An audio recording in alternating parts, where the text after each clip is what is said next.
Have you got the minutes? It's coming, so it's very slow. Yeah, right. I've sent out the questions I know as well. Oh, good job. Good job.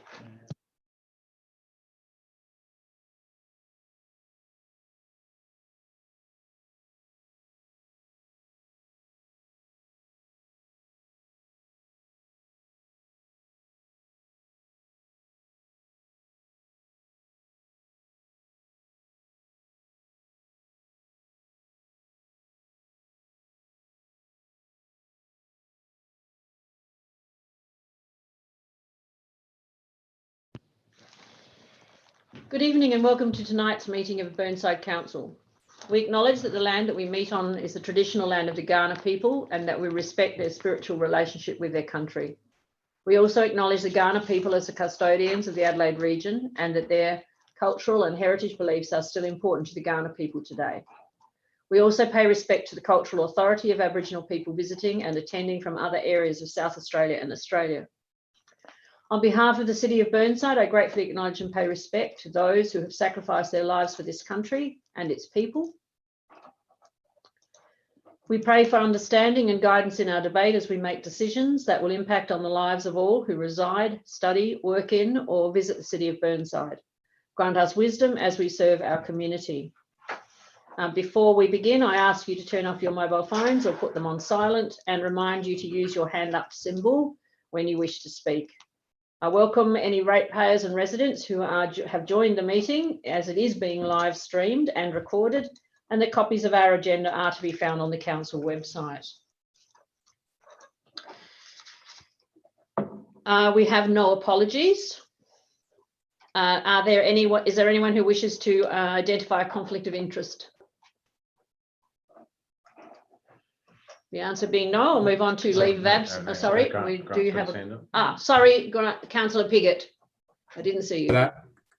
Yes, I need to identify a perceived conflict of interest in 13.5, and my wife is a senior manager at Pembroke. And as an abundance of caution, I'm going to pull out of 19.1 as I serve on the Year of Water Audit Committee. Thank you, Councillor Piggott. Thank you.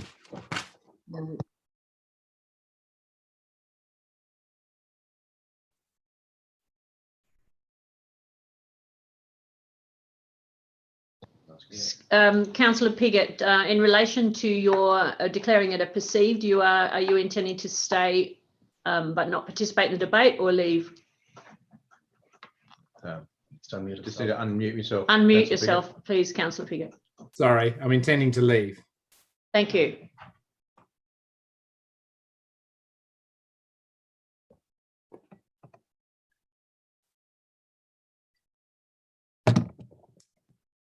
I haven't hit this. Sorry, I didn't have a microphone on. I need a mover for to confirm the minutes, please. Councillor Lemon, seconded by Councillor Carbone. No. No. Oh, hang on. We've got 4 hands up at the moment. You're second on the list, Councillor Carbone. Yeah, sorry, Your Worship. I was just hoping to move a small amendment to the minutes, if possible.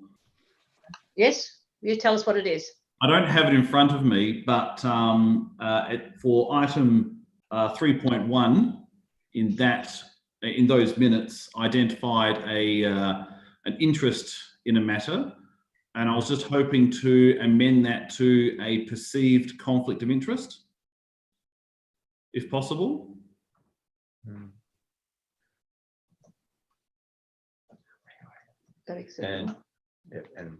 what was the perceived conflict? Yeah, and the perceived conflict of interest was that a family member is involved with a local koala rescue group.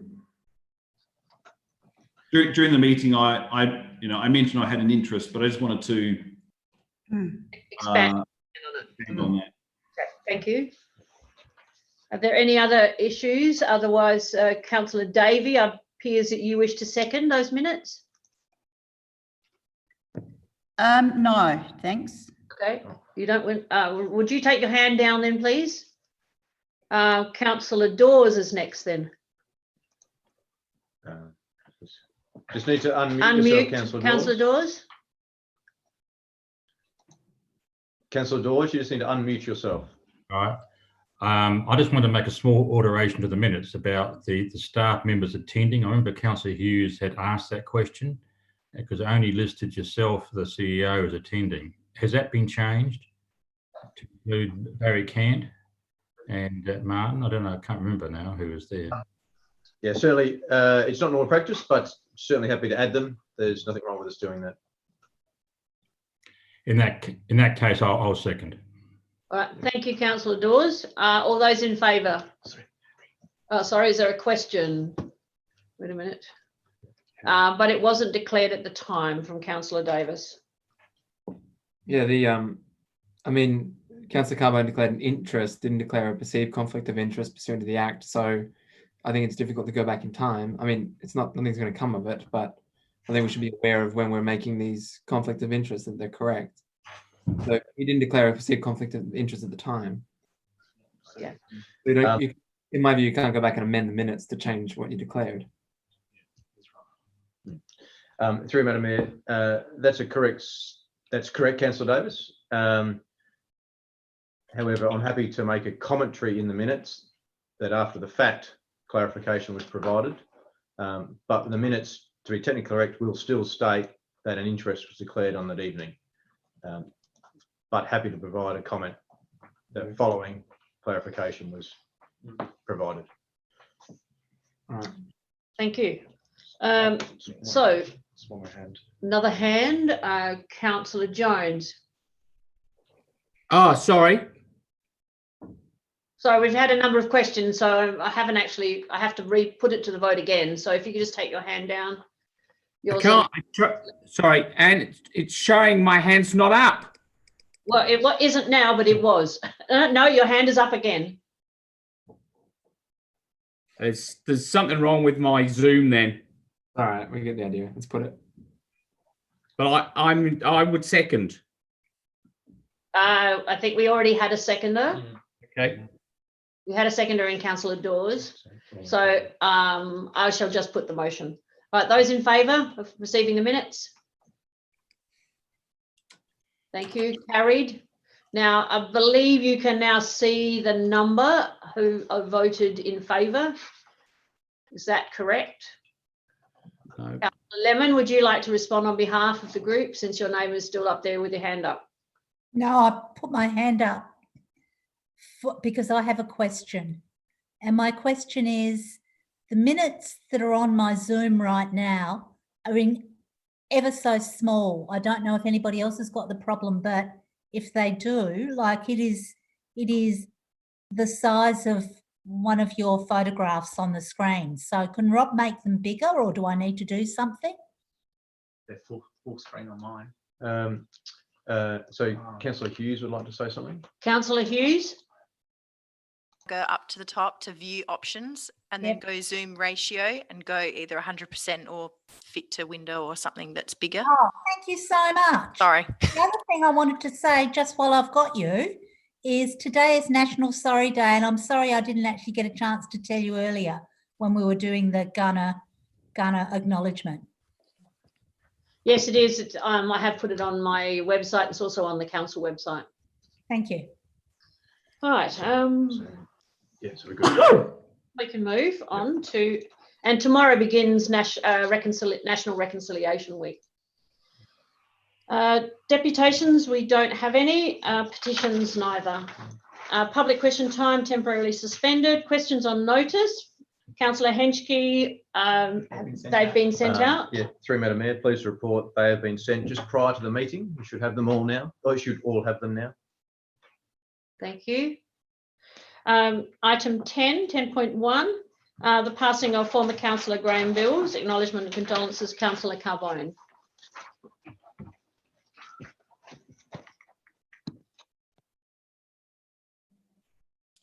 Yes, thank you, Your Worship. I was just hoping to make a very minor amendment to item 3, if possible, please.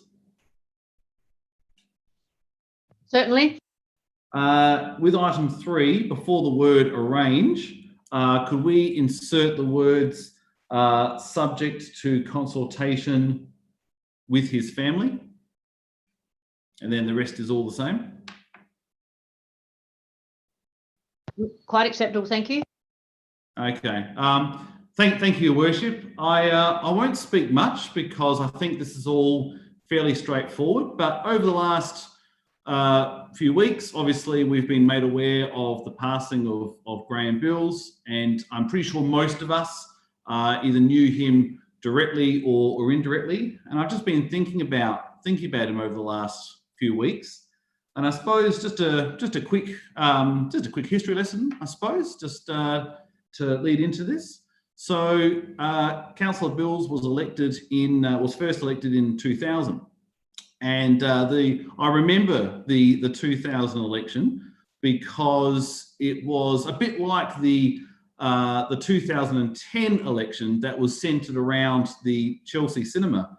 The 2000 election was centred around the redevelopment of the Burnside Library and Civic Centre, which at the time was a lot of money, and it was becoming a bit of a hot topic. As it turned out, following that election, we had a new mayor, and apart from 2 elected members, there was essentially a clean sweep. So a bit like, again, 2010 election, brand new council. And Graham was part of that brand new council. And I was involved with a residents group at the time, and I clearly remember Graham being elected.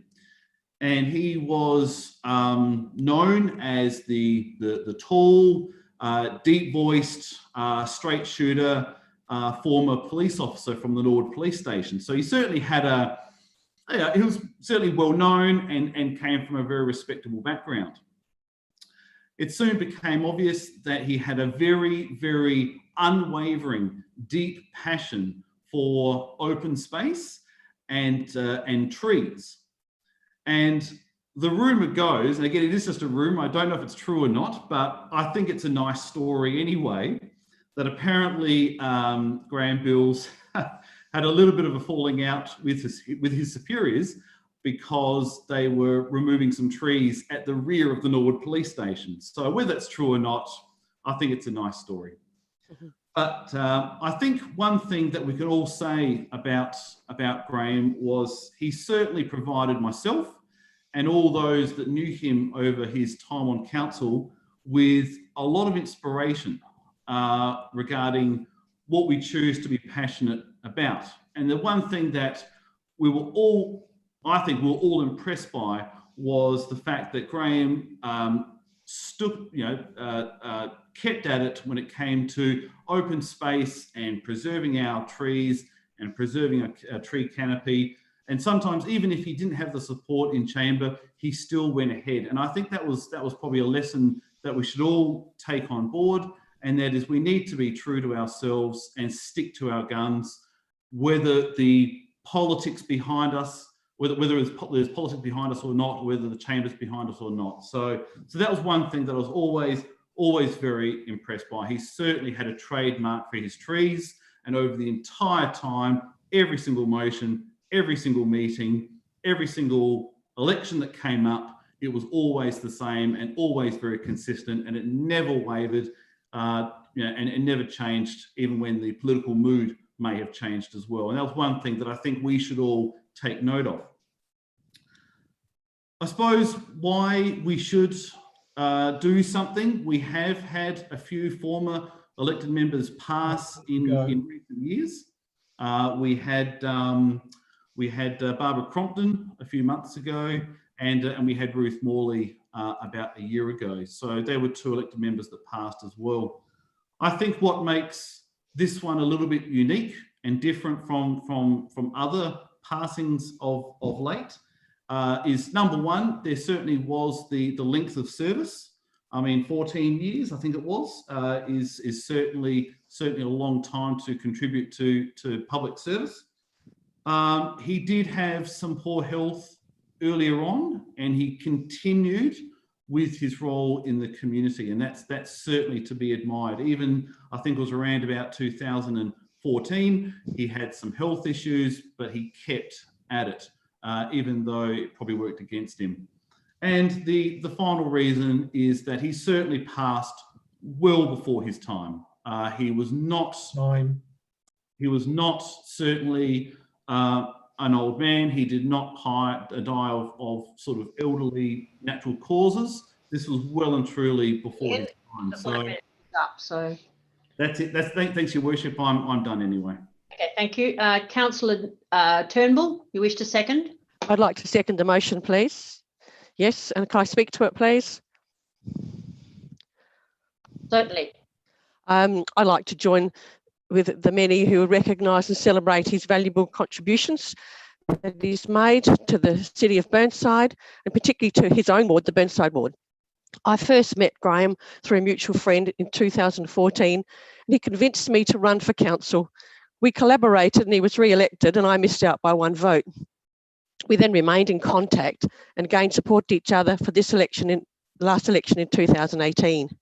But this time he wasn't re-elected and I was.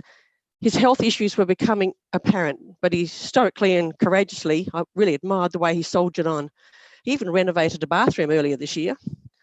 Graham departs with an outstanding record of having served the city of Burnside for terms totalling 14 years. He gave, and it's a different representation. He was passionate and he was challenging. You didn't always agree with Graham's point of view, but he always gave it from the heart and you always knew where you stood. He was a wonderful advocate for our tree canopy, for our natural environment, for our own history and our local history, all those things. I believe that his outstanding contribution to the city of Burnside deserves appropriate acknowledgement, and I fully support the motion of Councillor Carbone that he's appropriately honoured. Certainly planting a memorial tree in one of his beloved parks would be a fitting honour to recognise Billsy, the tree advocate. Vale Graham Bills. Thank you. Councillor Davey. Thank you, Mayor.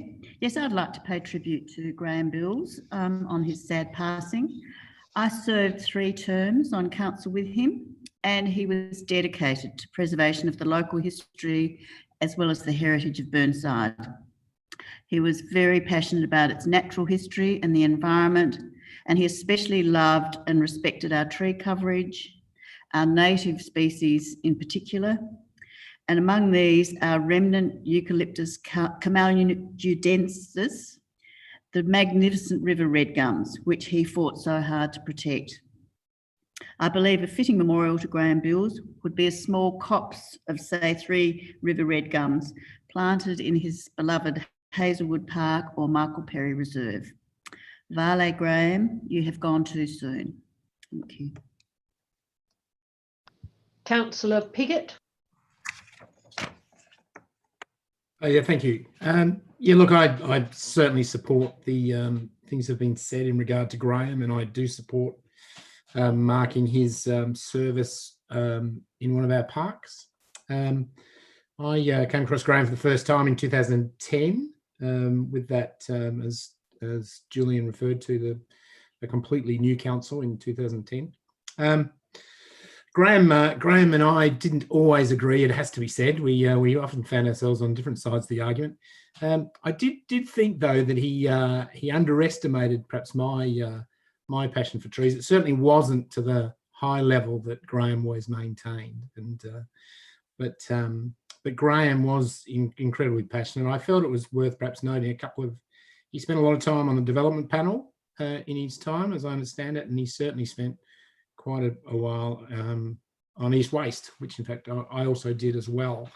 So yeah, Graham, it is sad news about Graham, and I think someone who does pitch in for civic duty to the extent he did, and certainly on behalf of our parks, I think it is appropriate, so I support it.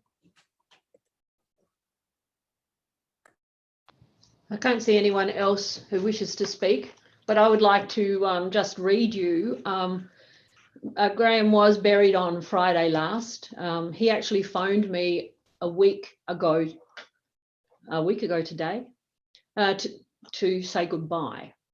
And that was a very poignant conversation 2 weeks ago today. And he, in saying that, he also thanked us. We did actually send him, I had found out that he was terminally ill, and the Burnside Council did send him some flowers about 2 weeks before his death. And he rang me to say thank you for that, but also to say thank you for the support and the friendship over the 8 years that I almost sat next to him. And I know Jane, Councillor Davey, sat right next to him for all of that time. I'd just like to read this. Beloved husband passed away peacefully on May 16, 2020, aged 69 years. Beloved husband and mentor of Teslin, much loved father of Nathan, Scott and Christy, much loved father-in-law of Melissa. To quote, hard to stand strong when the foundation is gone. Forever loved, forever cherished, forever remembered. And these are the words, I'm not sure if they are Graham's, but he compiled these. He had planned his funeral. He knew he was not going to be with us for much longer. And that was very sad. To be able to compile this alone and unaided speaks volumes as I entered this new stage. Unfortunately, because of illness, I faded and I was not able to ungracefully age. To those who are left, you know I tried my best. Sometimes not flash, but others really great. But I did what I did with no regrets, I confess, and now just accept that this was my fate. So finally, we come to the end of this phase, and I thank you all and take a bow for what you have done, and in memory it stays, with or again me in humour or a row. And I now seek solace in a tune from the Jade, the words and the music so personal you'll see, the rehearsals at home, and the time never fades. 20 years from now, just where will you be? Uru. I did not attend his funeral as it was requested last Friday that it was for family members only. But I know that there are other people who have made some acknowledgements to Graham, and he will certainly be missed. Him and his animal corridors and trees certainly resonate with me and will do forever. I worked with him, as so did Councillor Davey and Councillor Cornish, on the redevelopment of the swimming pool in Hazelwood Park as well. So we had quite a lot of time together working through that process. So Vale, Graham Bills. And if there is no one else to speak, I will go back to Councillor Carbone. No, you'd like to finish there? I will seek your raise of hands and support the motion. Thank you. Carried. Now, questions without notice. Councillor Turnbull. Question without notice. It was posted on the LGA website that the City of Burnside will receive $618,600 as part of the Commonwealth Government stimulus package for councils. My question's in three parts. Part A, does Burnside Council have projects which are shovel ready to use this money? And part two is, who decides these projects? And part three is, when will the list be formulated? So A, B and C. It's a cheap way of putting everything under one question. Through Madam Mayor, thank you, Councillor Turnbull. Happy to answer that question on the spot. In short, I think, yes, we have got shovel-ready projects that we could deliver before June 21, which is the delivery deadline. I've asked the executive team to come together to put forward a proposal for council to consider. And so we'll get council endorsement of those projects that we'd like to allocate towards those funds before anything commences. Thank you. Thank you. Oh, and just the last bit, when will this be happening? When will this list be formulated? Sorry, through Madam Mayor, I thought I insinuated the team is literally coming together at the latter end of this week. I'd like to think that I can try and get something to council possibly for next council meeting. Thank you very much. Right, we move on to motions without notice. I haven't received anything in advance, so we'll now move to the reports of officers, and I'll go through them and see who wishes to withdraw. The 13.1 CEO's report. No hands have gone up, so I seek a mover. Councillor Turnbull, seconded Councillor Piggott. No, Councillor Carbone. Right, all those in favour? Carried. 13.2, corporate and development finance, end of the month. Anyone wishes to speak or to withdraw it? No. Then I will seek Councillor Cornish, you wishing to move it? Thank you. And Councillor Piggott is seconding. All those in favour? Carried. 13.3, regional subsidiaries. No one withdrawing. Right, I have a mover. Councillor Cornish, second to Councillor Piggott. All those in favour? Carried. Third quarter 1920 budget review. Councillor Davey, you wish to withdraw it or do you wish to move? Move. You wish to move? Right, seconded by Councillor Lemon. All those in favour? Carried. Pembroke School, I'll just give you some time, Councillor Piggott, to remove yourself, if, unless, of course, it's not going to go to any discussion. No. Councillor Davey, are you moving it or? I'm pulling it. Okay, wish to withdraw it? I'll place Councillor Piggott on hold. Yeah, so well, he won't need to leave now because we'll hold it later. Yeah. Disconnected. Yes. So you're okay to stay, Councillor? Mm-hmm. Yeah. Yep, that's right. He can come back. He's gone. I got the wrong one. Oh, he's back. Oh yeah, you'll have to go again. Yeah, that's fine. Okay. And somebody moved. That's it, I think. Yeah, several moved around now. got- Oh, I've got the wrong piece of paper. Okay. 13.6, community grants funding. Anyone wish to withdraw it? Councillor Henschke, you wish to withdraw it? I'll move it. Withdraw. You wish to withdraw it? Yeah. Okay. We don't have anything now. We go right through 14.1 down to 14.6. Mayor's report. Councillor Hughes, you moving it? Councillor Davis seconding. Thank you. All those in favour? Carried. Reports of members and delegates. I'll just ask you to remember to, if you have anything to forward to Bob, please send it on to him as ASAP. And there is nothing else there, so we go back to 13.5, which is the Pembroke School King's Campus Review of Traffic Initiatives. Now, Councillor Piggott has left the room, and the person who wished to withdraw it was Councillor Davey. Thank you, Mayor. Can you hear me? Yes, fine. Thank you. I have an alternative motion, please, which should be up there. And I can't read it. I can't get all my windows down to move it. I'm sorry. What I'll do is, the motion is that council receive and note the report, and two, how do I get rid of the Councillor Davey, would you like me to read out your proposed? Thank you. I can't get rid of all my windows to. That's okay. I'll read it out for the meeting. Through Mayor. Yes. That council receive and note the report and progress to date with the trial phase for parking and traffic management around Pembroke School, noting the limitations and association with COVID-19.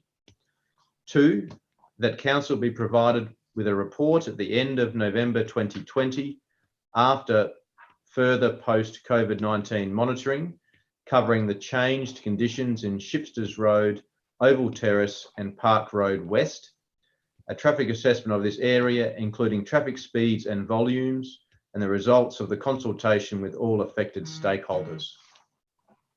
Thank you very much, Chris. I'm happy to move that way. This has been a long going project, as many of you would be aware. And of course, one of our biggest challenges in Burnside is managing the interface between our schools and the residents living adjacent to them. The administration have done a lot of work in the Kensington Park streets, adjacent to the middle school at Pembroke, to trial some changes to improve management of the traffic generated by motorists making school drop-offs for both student safety and residential amenity. They've been their two priorities. This includes researching and installing a new drop-off zone, which is called a kiss and drop, on Shipsters Road.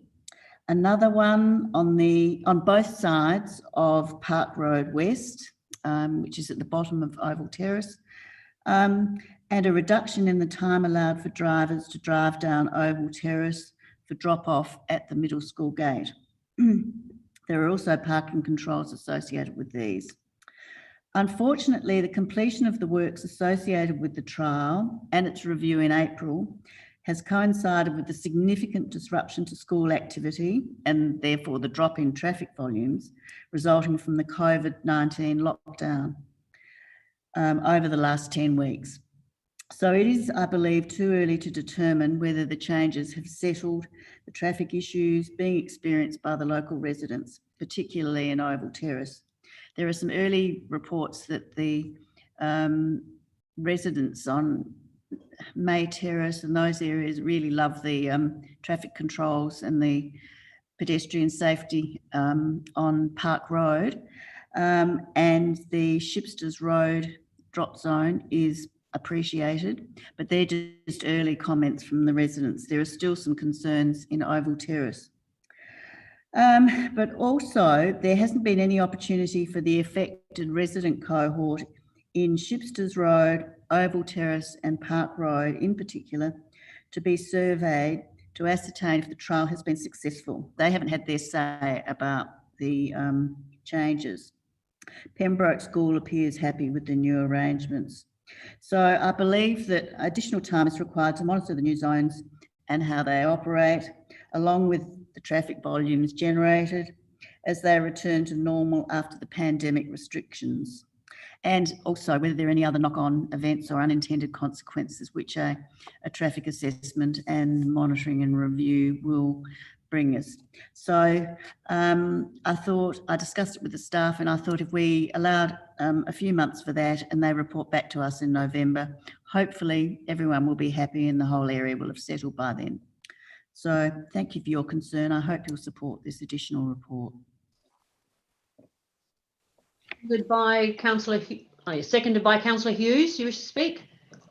Just very briefly to thank Councillor Davies for her hard work working with the residents on this one and pulling together the amended motion. I think it's, Councillor Davies covered all of the points. I think there's no harm in seeing a review after we've seen the flow and effects, I guess, of whether the COVID-19 has had any impact on traffic around the school. So I hope that you'll support the motion. Thank you. Councillor David, do you wish to speak again? There's no one else put their hand up. No, I think it's fairly self-evident. I hope everyone will support this. Thank you. So I'll put the motion. Those in favour? Carried. Thank you. Now we move to 13.6, page 145, the Community Grants Funding Program. Councillor Henschke. Thank you, Mayor. If I may, Madam Mayor, Yeah. just for the benefit of the meeting, just to note that Councillor Piggott has advised that he's permanently left the meeting and won't be coming back to the meeting this evening. Yeah, I wasn't sure if I was going to read that up there. Right. Go ahead, Councillor Henschke. Yeah, thank you. I, Councillor Henschke, move that Council endorse the following funding allocations for community grants and sponsorship for application in the 2021 financial year, pending final adoption of the 2021 annual business plan and budget in June 2020. And I've added another motion, item 2. I've just sent that through. The Council receive a report by November 2020 on how public funds were spent in 1920 and whether funded organisations achieved what the Council aimed to achieve. Now, that's just closing the loop on what we're funding, and it's aligned. That's actually, we don't have an official report on that, but the condition of the funding for every community group is that they must do a formal report to the council. with all the details of how they've spent the money, so that they are totally accountable. And if they don't do that, they are not considered for funding for the following year. And if there are any loopholes or unfinished businesses, that is actually followed up directly by council. I'm not stopping you from going ahead with this, but I just wondered if you actually knew that. That's all. Yes, thank you, Mayor. I'm just paraphrasing precisely the funding agreements, page 174, reporting and acquittals. I know this is done, but it doesn't come presented to us as a chamber. And we're also looking at themes in the future, I'm reading in a further report. And I think this just nicely ties it off, so we fully understand that we've achieved the benefits of each of that money. Do we have a seconder for that, please? Councillor Carbone, you happy to second the inclusion? Do you wish to speak? Yes, thank you, Worship. Happy to support what's been said. I did just have a couple of questions, if I may, and just to provide some brief commentary, if that's all right. Yes, go ahead.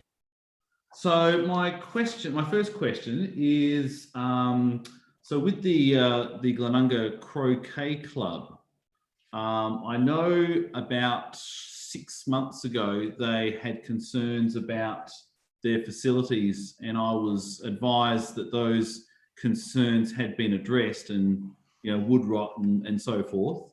So, which is fine, but then they talk about, my reading into this is when they filled out their application form, they obviously still had some outstanding issues. Now I know they're not appropriate for funding, but I suppose have those issues been addressed yet?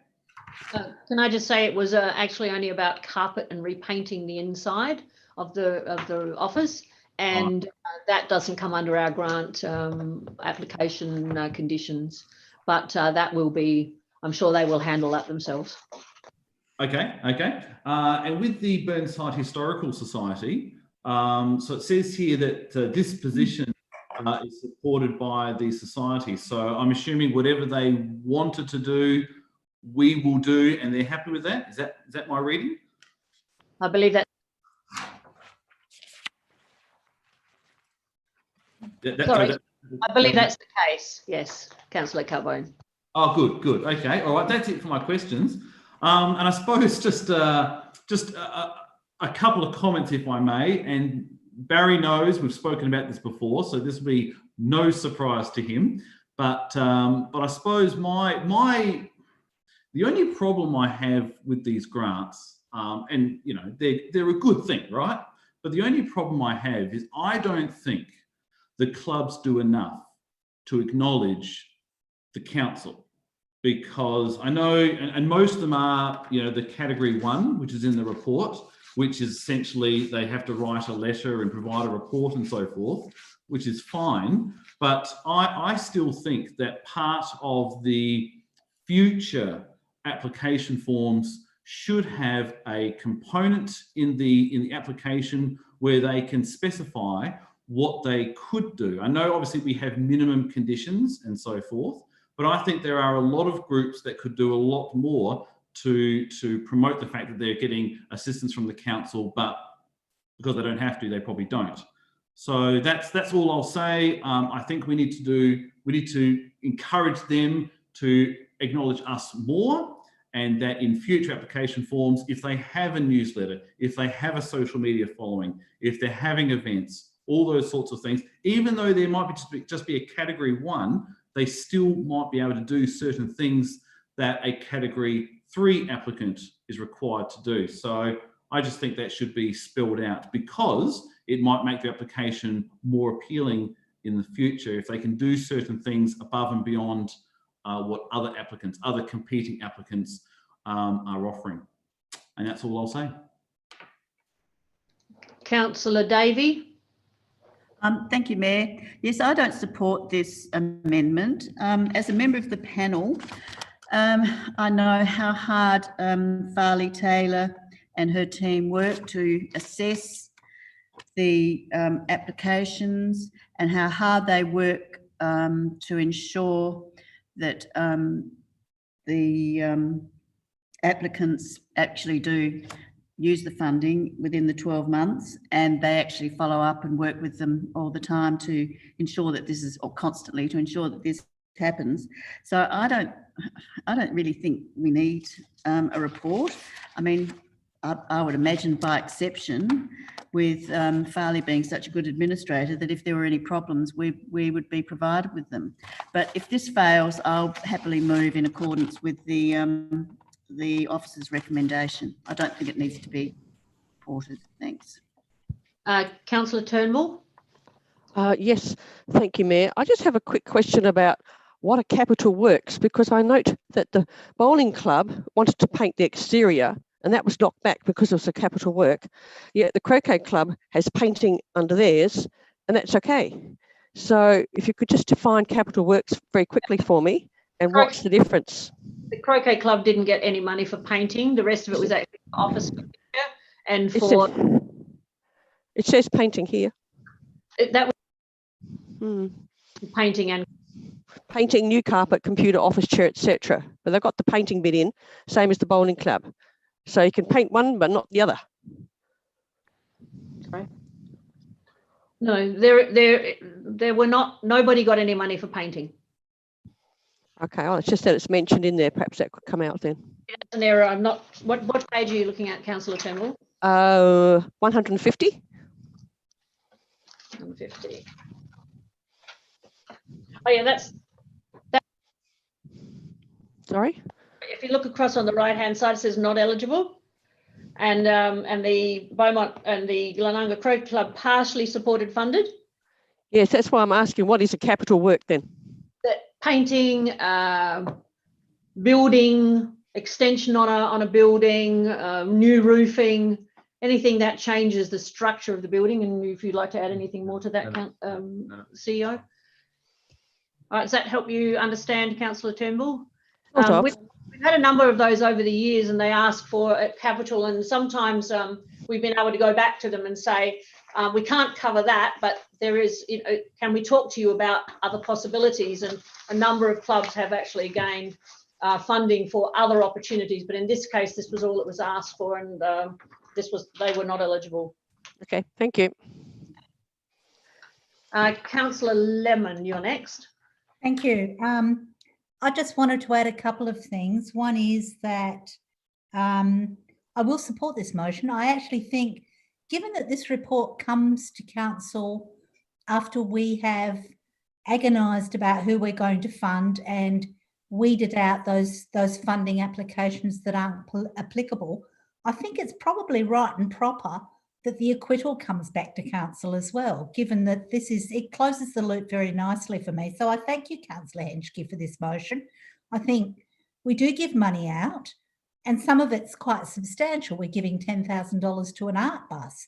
And I think it's only right and proper that our ratepayers can see 12 months up the track or longer how that money was spent and how successful that was, even if it's only a paragraph of the amount of people that were actually attracted to that particular project. So I think this is a good idea, given that this is originally here in terms of the grant applications that we've passed. So that's the first thing I would say. The second thing I would say also is I would suggest that Councillor Carbone goes to page 176 and sees in the general terms and conditions of grant applications that there is a whole page on recognition of council. And this is now part of the application, the funding application. And I thank Farley for putting together an easy to use, very detailed funding application that is so clear in what needs to be done by organisations at every step of the way. And my final point would be on the painting. As a member of the committee, we had a lot of claims, well, a lot of applications for things like capital works And then this rolled into other things that we could fund. And so while your bowling club, Councillor Turnbull, put in an application for painting, and the Croquet Club also did, the painting component of their application wasn't funded, but the stuff that could be funded was funded. And we actually did discuss this at great length in terms of the sorts of things that they actually required to be a successful club. In other applications, there was funding to a certain amount, which we didn't necessarily give because we realised that we could actually give a lesser amount and forego rent on some of our premises for various activities. And so we took that off the funding amount. So when you look at the funding application itself and what the organisations asked for, and when you look at the final, what they actually got, what you'll see is it isn't necessarily always the same. What we did give was exactly what was asked for in terms of the project. What we didn't give were the sorts of things that the funding agreements doesn't cover.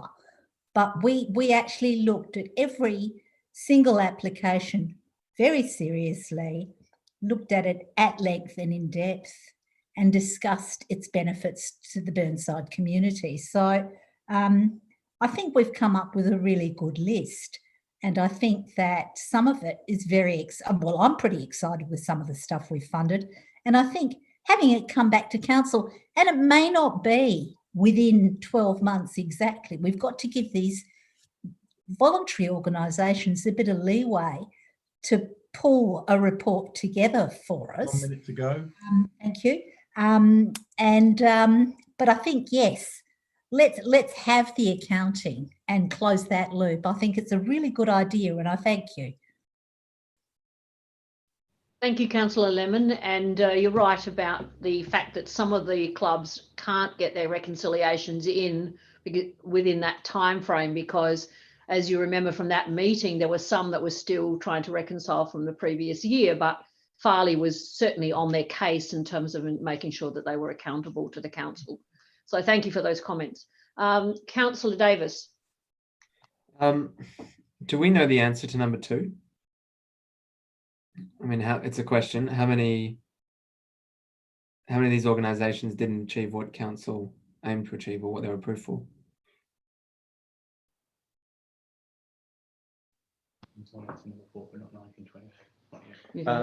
Through Madam Mayor, thank you, Councillor Davis. We're still in the process of pulling together the results for point 2. So some of the organisations are still acquitting and spending funds, but hopefully by November we'll have the details to provide the report to council. So, Barry, sorry. Oh. Let us know that there are 3 clubs. I can't hear you. Sorry, there are only 3. Mr. Cant just came around to let us know that there are only 3 clubs that at this point in time haven't finished their reconciliations from last year. And of all the club, so the ones that have finished their reconciliations, were any of them deficient or didn't achieve their objectives?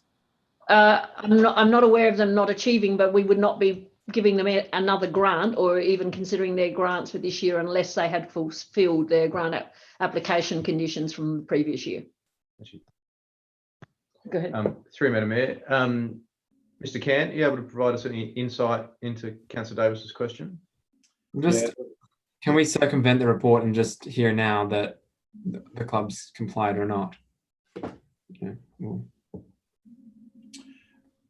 Through your worship, I can advise that there's currently only 3 organisations that received a grant in the 1920 financial year that haven't presented the acquittance as required.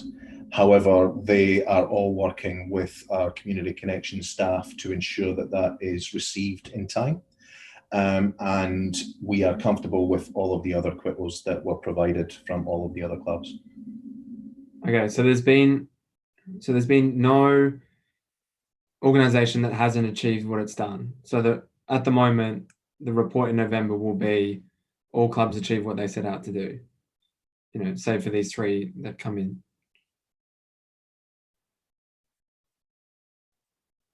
Is that right? Barry? Through your worships, subject to those other three that are pending, that's the current state of play. That's correct. Okay. All right, I'll speak to it. It's a bit strange. I mean, you can ask the question before we get reports and things like that. It just seems like, yeah. I mean, I understand that you want to report, but it's quite easy to ask the administration to ask what and who's been able to achieve it and who's not. And before moving a motion, I suppose, is to get an appreciation of it. It doesn't seem to, we want to achieve an objective, right? Is to understand who's meeting it and who's not. I'd also suggest to council, I won't be voting for it on the basis that, I mean, do you really want a particular club who's applied for grants, then published in the public agenda because of some reason or other that they didn't complete what they set out to do? I think it's quite easily, it's a question the council can ask. Any councillor can just find this information out at a moment's notice, and it appears to date that this report will be completely useless. And you can just ask the question. So I don't quite understand the need for point 2. So I don't think there's a need to vote for it. Councillor Dawes.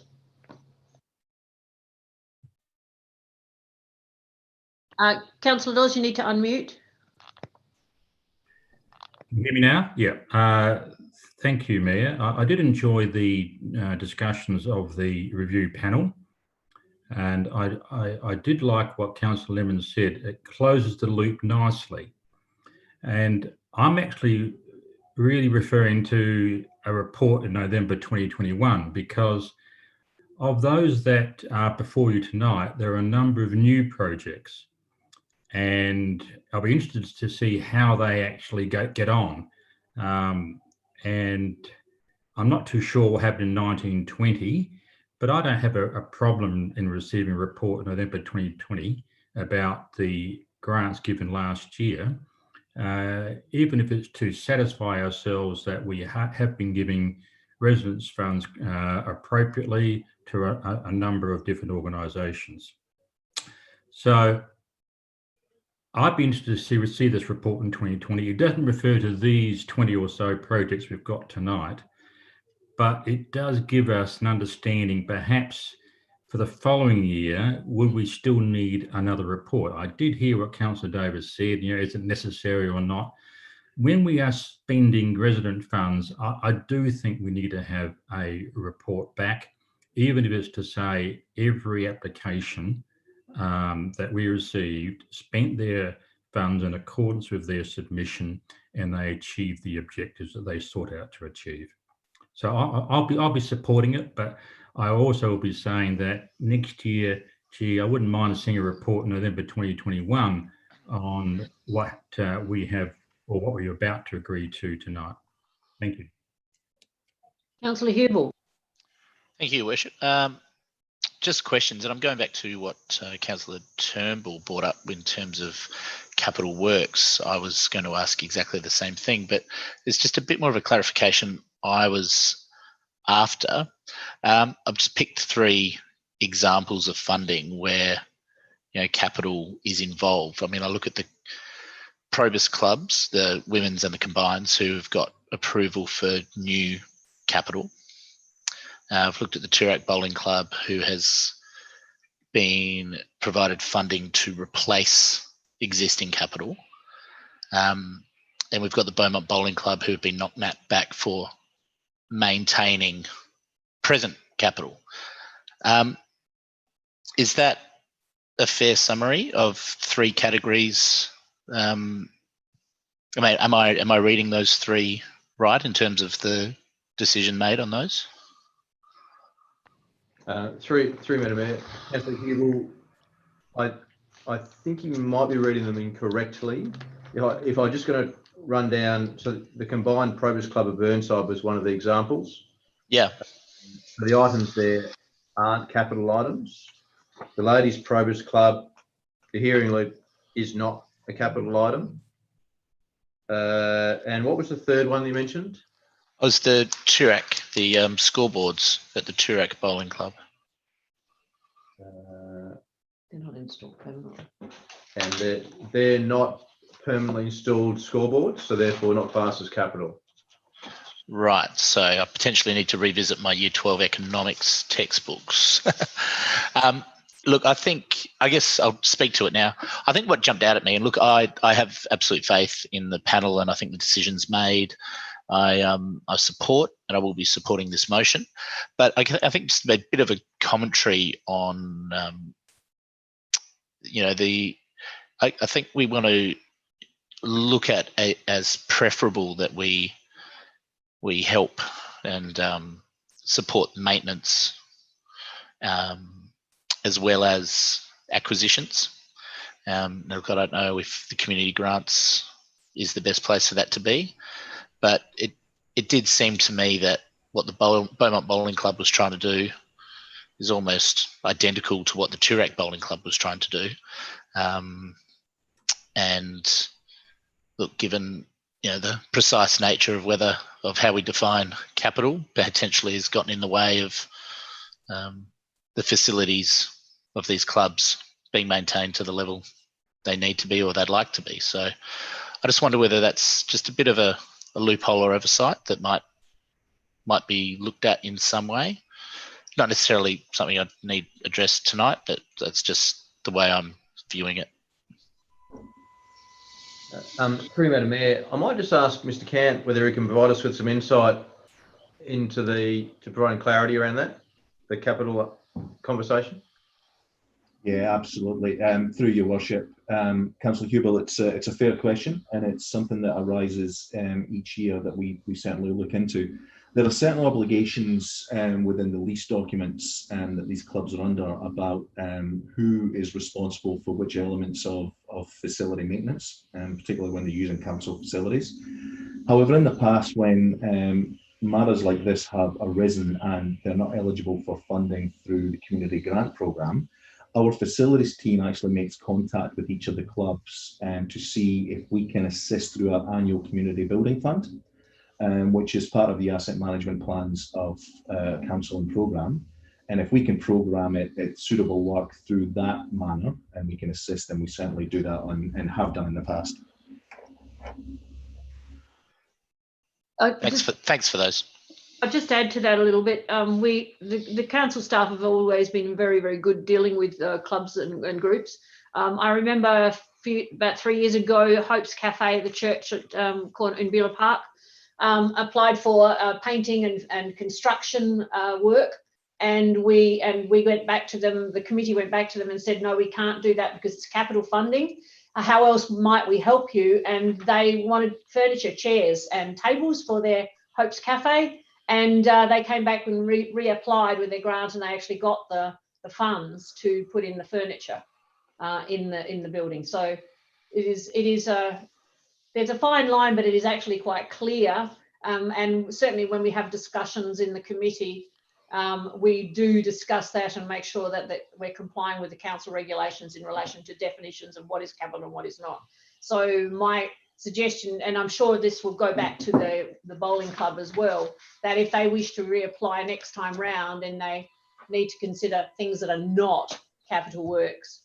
So no painting, no carpeting, no construction available. Okay, that's in there. If I may, Madam Mayor, if I can refer councillors to page 172, yeah, it does provide a fairly clear definition of what's defined, what capital works are defined as. So it's got there defined as permanent improvements to a building or grounds that will increase its capital value. Okay.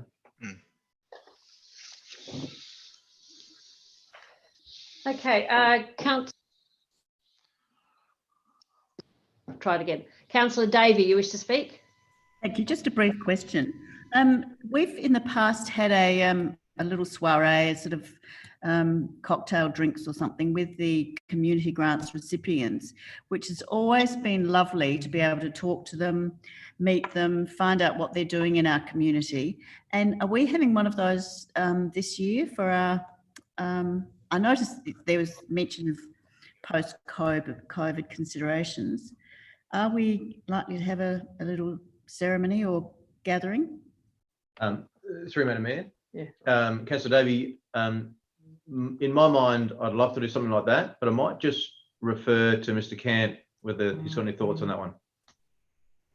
Through your worship, yes, that is an annual celebration that we do, Councillor Davey. It's been postponed this year, shall we say, because of the COVID-19 restrictions.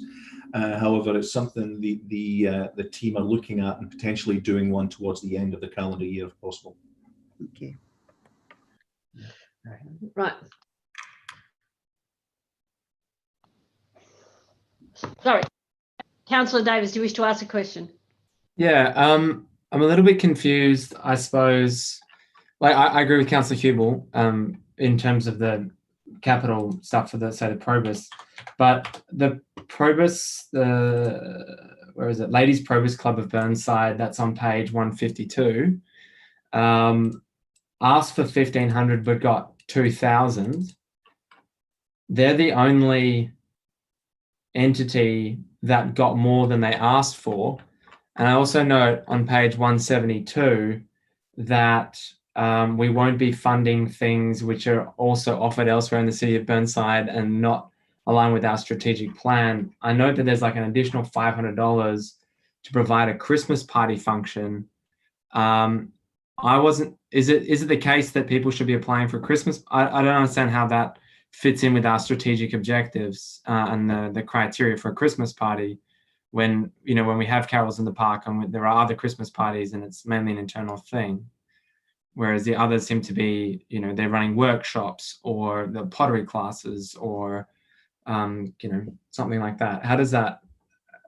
Why was the decision made to provide more funding?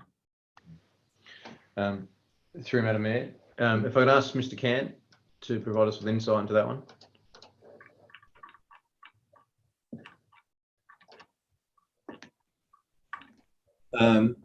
Through your worship, I'm not sure that I'll be able to do that, unfortunately, Chris. I believe that was a panel decision, so it may be best summed up by the mayor, if possible. Who's on the panel? On the panel were Councillor Lemon, Councillor Davey, Councillor Dawes, and myself. Right.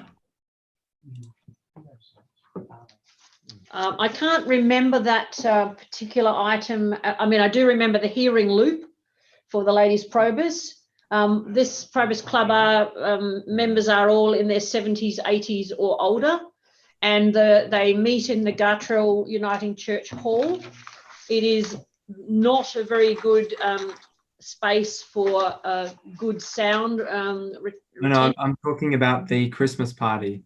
So they asked for $1,500 and it would seem that an additional $500 was allocated so they could hold a Christmas party.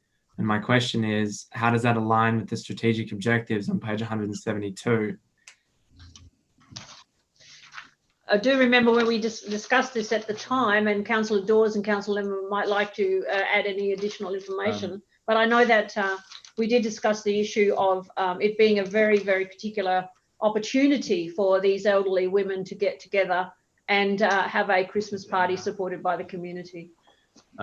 Through Madam Mayor, I had queried this with the staff, Councillor Davis, and Farley had provided me with a response. I'm just asking Rob to call up the email for me now, which contains a response.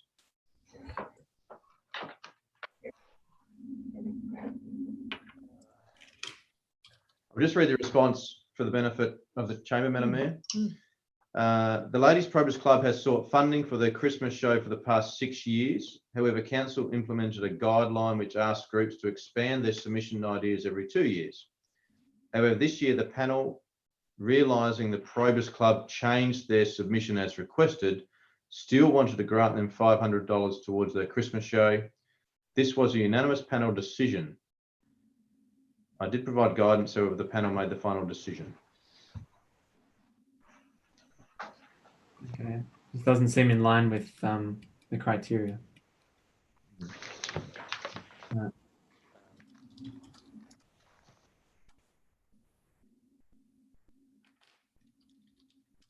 Sorry. I think you could probably equate it quite similarly to the funding for the neighbourhood, Linden Park Neighbourhood Watch picnic that they have every year, that is funded, that is supported to have a community neighbourhood activity. And they got a similar amount of money for their once a year program. We've had other neighbourhood watches do similar, put in applications in the past as well. I was curious that Councillor Cornish's, your group didn't apply this year, but usually they do, the Dulwich group. But we have done this kind of funding in the past. Lemon. Yes, I have a question for you, Mayor.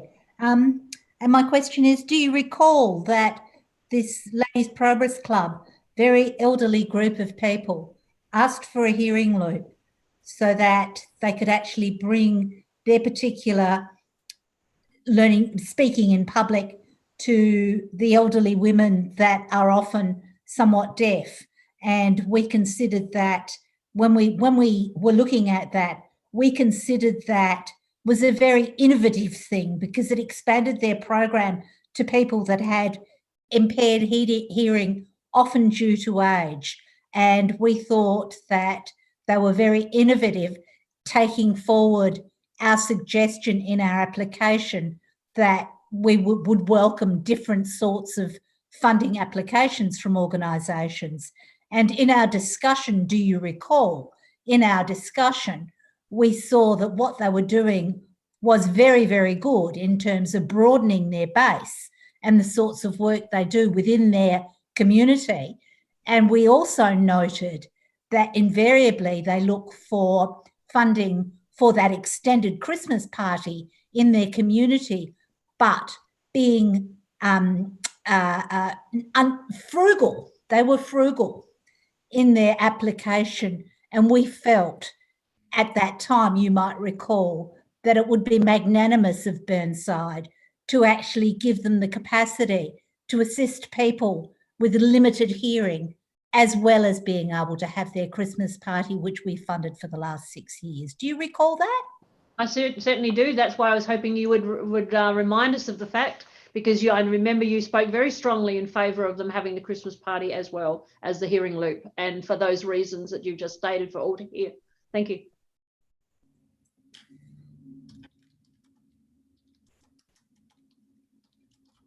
Councillor Henschke, you have the opportunity to speak again before I put it to the vote. Oh, thank you, Mayor. So I'll be very brief, but thank you for the comprehensive discussion and debate here tonight. Look, we've just heard from Councillor Lemon, and clearly, you know, it does comply with it's a type of project that does address issues affecting the community, and we've been hearing about how innovative they were with their initiative there. Now, look, it's just the overall. I don't see this report as being anything negative at all. It's in fact an opportunity for us and the community to receive a short report which clearly celebrates the successes of each one of these organisations. These organisations are going to be writing their reports anyway. Instead of these reports being buried in some files that never be, pulled out, because, well, okay, each elected member could ask for each one to be retrieved. It's just really helpful to be transparent, and it also raises awareness for the community of what marvellous work each organisation has done. And with that, if there were some challenges, as we've heard, the administration's right there in a positive way to help organisations be successful. So there's not going to be any dramas there, and we'll learn from this, and so will the community. So please, I do hope you support this. It's certainly got positive intentions, and I very much wanted to thank the committee this year. I sat in that committee last year, and I know how hard you all work and going into the detail of every application, because it's so diverse. And so thank you all, and I'll put that to the vote. Right, those in favour? Okay, carried. I was about to say those against. Forgetting. All right. Now I think that there are. Oh, isn't there the other business? And there is a conflict. Yeah. So we move to other business, and there is one confidential item. Does anyone have any other business before we move to the confidential item? No. All right. Then we do need to move, and we need a motion to move into confidential mode. Councillor Cornish, I usually rely on you to do that. Do you want to need to read it? It's on the screen. Oh, it's on the screen. Pursuant to, do you want to read it, Councillor Cornish?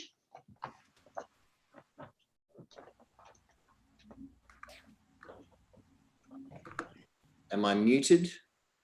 We can hear you. Oh, brilliant. Sorry. Thank you. Pursuant to Section 92 of the Local Government Act 1999, the Council orders that all members of the public be excluded with the exception of the elected members of the City of Burnside, the Chief Executive Officer and the Principal Executive Officer of the Group Manager and the Group Manager People and Innovation, on the basis that it will receive and consider item 19.1 Era Water Audit Committee appointment of the committee member from Town of Walkerville.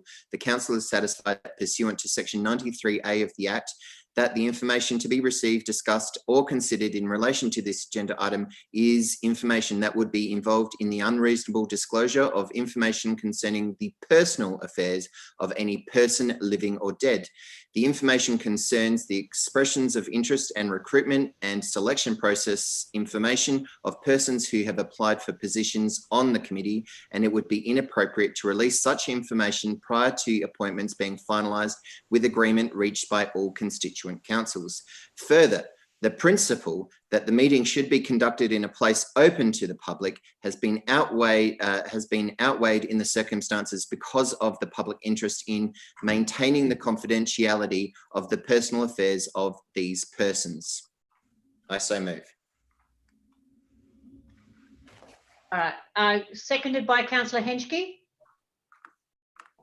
You seconding it, Councillor Henschke? Yep.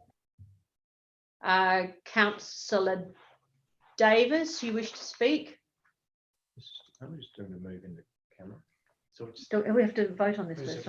No, second. Yeah, all right. Okay. Just in a vote.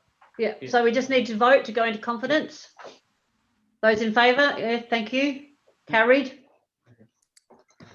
Now just